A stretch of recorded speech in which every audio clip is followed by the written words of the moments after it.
Model railroading is something that when you catch the bug, you more than likely have it for life. Today I'm talking about where I caught the bug and why I love model railroading on Coffee and Trains.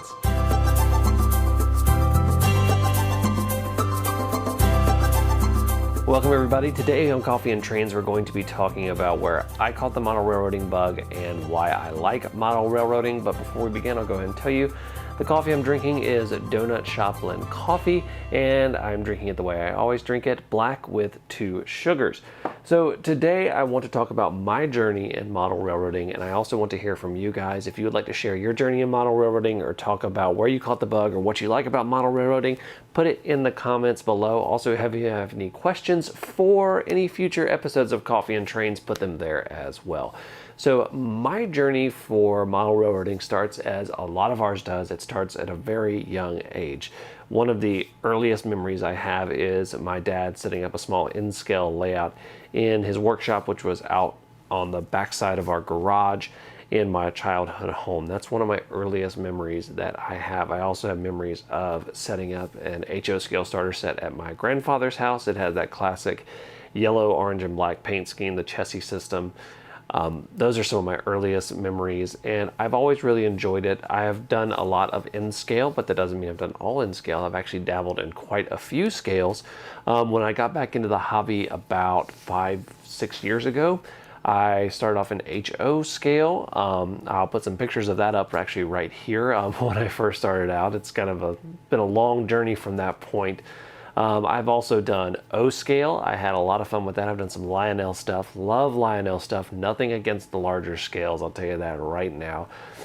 Speaking of that, I've also done garden railroading. I did that in late middle school, early through high school. My dad and I built a garden railroad. It was not the greatest garden railroad in the world, but it was a lot of fun. But it also taught me about the difficulties of operating a garden railroad. So I've really kind of had it for my entire life. I took that little hiatus that most model railroaders do, typically in college and then your first year starting out, because the bottom line is it is an expensive hobby, but hobbies are expensive. I don't know many hobbies that aren't expensive, except for maybe, I don't even know.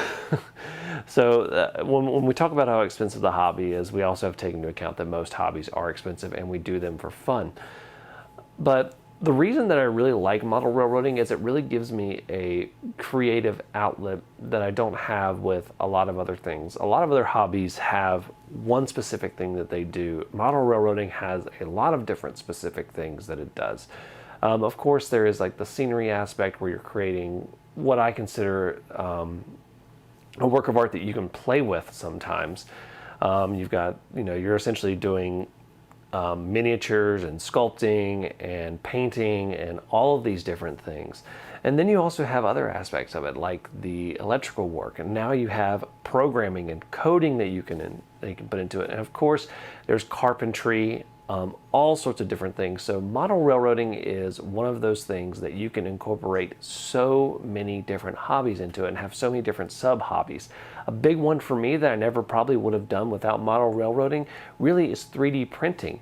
And I absolutely love 3D printing now, and I really only do it for model railroading. I'll print a few other things, but I have my printers just churning out stuff for model railroading. So having all of these different sub-hobbies in model railroading is really what makes it great. And I think a lot of people who aren't in the hobby think it's just running trains around a circle, when it's really not. There's a lot of things, there's a lot of research that goes into it that you can do, or you don't have to. There's just so many different things that you can do. There's so many different little nuances and intricacies and things to figure out with model railroading, and that's what it really offers. It's more than just having a train that runs around the track. It's just so much fun to be able to create something and then be able to play with it because that's what we do. Now, our version of playing with it may be trying to emulate, for example, the most realistic operation you can on a certain railroad in the summer of 1957 on a specific day, or it can be having a layout that you keep the track in the tub and you bring it out on the floor and you play with your kids. That's all with model railroading, and it's so much fun to do all of these things.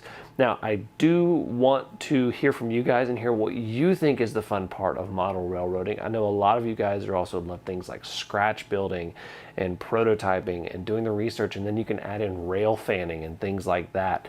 So doing all of these different things is really great, and it's what makes this hobby what we call it, the world's greatest hobby.